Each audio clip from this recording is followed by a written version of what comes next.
question de l'eau et l'énergie qui nous réunit cet après-midi. Très honorable Monsieur le Président, l'honnêteté intellectuelle m'oblige à saisir cette opportunité pour vous adresser mes félicitations sincères pour votre leadership dont vous avez fait preuve à la tête de l'institution malgré son jeune âge et les difficultés financières. Vous avez su, avec discernement et responsabilité, conduire cette institution d'une année budgétaire à un autre, en préservant la stabilité et sa continuité, même si beaucoup s'interrogent par rapport à sa crédibilité. Que Dieu Tout-Puissant vous comble davantage de sagesse, de force morale pour continuer à guider le Sénat dans l'unité, la paix constitutionnelle et la consolidation de la démocratie. Ceci étant, Monsieur le Président, je voudrais relever à l'attention de Monsieur le Ministre que la question de l'eau et de l'énergie, la question de santé et de la sécurité sont des piliers d'une nation, d'un pays et d'une société. Et on ne doit pas se voiler la face sur sa problématique. Monsieur le ministre, je voudrais rappeler au Tchad la conflictualité intercommunautaire et la question de sous-développement de notre pays est due essentiellement à la question de l'eau, la rareté de l'eau et de l'énergie. Pour la question de l'eau, Monsieur le ministre, permettez-moi de rappeler un exemple tragique, triste, qui s'est passé dans le département de Tagana sur la question de point d'eau, Monsieur le ministre. Les Tchadiens se sont tués, où le pays a perdu 33 personnes et plusieurs blessés pour une question de point d'eau. Cette situation, Monsieur le ministre, devait interpeller la conscience du gouvernement. De sorte que, quand le gouvernement se présente devant la représentation nationale, c'est de nous rappeler des actions concrètes, mais pas un discours comme d'habitude. Pas un discours comme d'habitude. Face à cette réalité, Monsieur le ministre, quelle stratégie intégrée eau-énergie que votre département met-il en œuvre pour prévenir les conflits, sécuriser les ressources et renforcer la cohésion sociale, notamment dans les zones rurales et pastorales, sont plus exposées. Mais au-delà de ces conflits, Monsieur le ministre, et également des chiffres que vous avez relevés dans votre discours qui ne me convainquent pas particulièrement, je voudrais donc poser une problématique plus large. Si le système éducatif tchadien ne produit pas de résultats attendus, Monsieur le ministre, cette question n'est pas uniquement liée au programme ou à l'enseignant, mais c'est dû essentiellement à la question de l'énergie. Parce que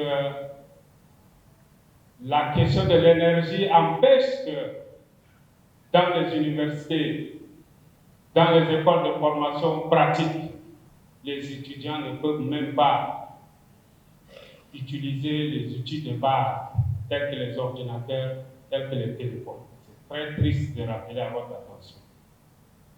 Si le plateau technique sanitaire n'est pas efficace au Tchad, Monsieur le ministre, ce n'est pas une question de déficit d'équipement, mais c'est une question liée à l'énergie. Parce qu'aujourd'hui, vous allez trouver que des chefs de zone de santé et autres se promènent avec des vaccins dans les outils avec de la glace.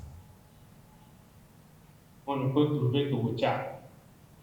Monsieur le ministre, si nos enfants diplômés sans emploi n'ont pas d'emploi, ne sont pas compétitifs sur le marché d'emploi mondial, parce qu'ils sont limités. Ils sont limités parce qu'il n'y a pas de l'énergie pour leur permettre de faire des recherches. Ça, très sincèrement, je le rappelle à votre attention. Il n'y a pas de l'énergie pour leur faire des recherches, de l'innovation, de l'entrepreneuriat et de l'industrialisation. Si, Monsieur le ministre, le secteur privé tchadien n'enregistre pas de la présence des investisseurs, simplement parce qu'il n'y a pas de l'énergie, le résultat de PND à Doha démontre la suffisance. Mais quel entrepreneur, quel investisseur qu'on va l'avoir au Tchad avec cette condition, Monsieur le ministre? Ce n'est pas possible. Ce n'est pas possible. Si les Tchadiens sont souvent malades, Monsieur le ministre, cela est dû essentiellement à la question de l'eau potable. C'est dû essentiellement à la question de l'eau potable. Les tuyauteries, même pour la ville de N'Djamena, sont les tuyaux de 1900 eau là-bas. Ils n'ont pas été changés. Et c'est avec ça que vous servez la population. Et donc les maladies hydriques dont souffre la population tchadienne est due essentiellement à cela, Monsieur le ministre. Alors, Monsieur le ministre, je voudrais très sincèrement rappeler à votre attention que le chef de l'État, lors de la campagne présidentielle, avait un programme politique contenu dans le contrat social qu'il a signé avec le peuple tchadien. Dans son programme politique, vous avez le chantier 7 qui dit clairement qu'il donnera de l'eau et de l'énergie accessible à tous. Peut-être que vous n'avez pas eu la chance de lire ce programme politique compte tenu de votre charge. Je rappelle aujourd'hui à votre attention que l'eau et l'énergie sera accessible à tous. Comment vous allez expliquer, Monsieur le ministre, une ville comme Mondou, capitale économique, ne puisse pas avoir de l'eau plus d'1 mois? Ma collègue a oublié de rappeler, elle a parlé de l'électricité. L'électricité des Tchadiens ont oublié, Monsieur le ministre. Ils ont oublié au profit des ministres et des généraux. Mais la population lambda que nous sommes, nous devrions donc, avec des moyens de bord. Mais la question de l'eau, ça fait plus d'1 mois que la ville de Mondou n'a pas de l'eau. Comment vous pouvez expliquer ça en cohérence donc avec le programme politique de chef? À ce niveau, est-ce que c'est le chef de l'État qui a menti? Est-ce que c'est vous, certains ministres, que vous êtes en train de vouloir mettre en difficulté le chef de l'État? Est-ce que le chef de l'État est complice de vous? Plusieurs questions qui carottent ma tête. Alors, Monsieur le ministre, je pense que c'est l'occasion fait la ronde. Vous êtes ici, vous allez répondre à ces questions pour nous permettre, parce que bientôt nous allons partir en vacances. La population va nous poser la question, mais La dernière fois, le chef de l'État a dit comme ça dans son programme, et c'est comme ça qu'ils l'ont voté. Quelle est la réponse qu'on va leur donner? Et cette réponse-là que j'attends de vous aujourd'hui, pour ne pas que moi également je sois en difficulté quand il sera face à la population qui m'a donné le mandat de le représenter ici, Monsieur le ministre. Monsieur le ministre, enfin, au-delà des réponses conjoncturelles et bien d'autres que vous avez relevées, se pose à mon avis la question de gouvernance et l'anticipation et de la redevabilité. La question de gouvernance, parce qu'il n'est question, et c'est vrai pour tous, la question de l'énergie, c'est une question vraiment de gouvernance. Une question de gouvernance parce que l'État tchadien a injecté assez de ressources. Les partenaires ont injecté assez de ressources. Mais je me pose la question, où sont parties ces ressources pour qu'aujourd'hui, vous venez plutôt tenir un discours que nous avons réalisé. Nous avons fait des discussions avec les partenaires. Non, monsieur le ministre, ce ne sont pas ces discours parce qu'on est habitué déjà. Nous voulons des actions concrètes. Parce que la question de l'eau, la question de l'énergie sont des variables mesurables. Et donc, vous n'allez pas venir nous tenir un discours, non, monsieur le ministre. Je refuse cela particulièrement. Et donc, je me pose la question, comment votre ministère entend donc garantir la continuité des services eau, énergie et renforcer la maintenance des infrastructures, améliorer la transparence et la gouvernance.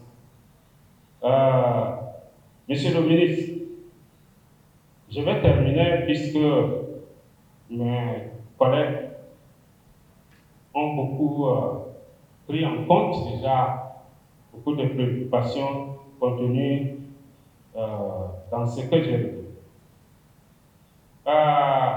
Cette préoccupation a été relevée par mon collègue Ali pendant que vous n'étiez pas là. Mais j'ai trouvé très important et pertinent de revenir dessus.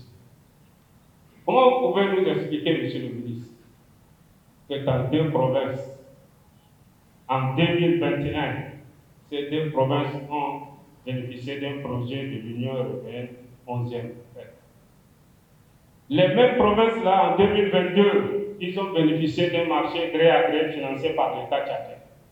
Même province-là, en 2023, ils ont bénéficié également d'un projet de réalisation de 380 forages financés par la ville. Même province, heureusement, monsieur le ministre, encore en 2024, ils ont bénéficié d'un projet de réalisation de 40 mini d'adduction d'eau potable financés par la ville.